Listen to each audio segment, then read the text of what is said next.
तो आज ब्लॉगटे हूँ आमर गोटे बर्थडे पार्टी के जबार था तो से मु मेकअप हो तो केमती कौन मेकअप होटा मु वीडियो कर प्रथम मु इयरिंग्स पिंधि इयरिंग्सटा मत गिफ्ट मिलता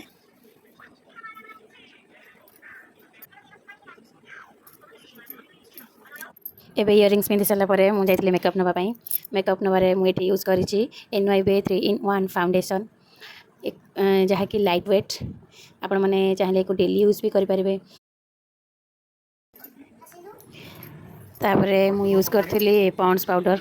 कहीं मत कम्फर्ट पाउडर यूज करवा भल लगे पॉन्ड्स पाउडरटा भल लगे से पॉन्ड्स पाउडर यूज करी सिंदूर लगे रेडी हो जाती लिपस्टिक रे मुझे यूज कर मिला जोटा कि भल प्रोडक्टा लॉन्ग लास्टिंग यार प्राइस भी तो अधिक नुहे बहुत कम प्राइस भल प्रोडक्ट मध्य आईलाइनर मुझे यूज करी NYB रो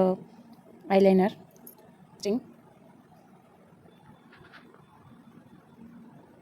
आमे बर्थडे पार्टी जाउथले आमे रेडी हो गलु बर्थडे पार्टी जाउतनी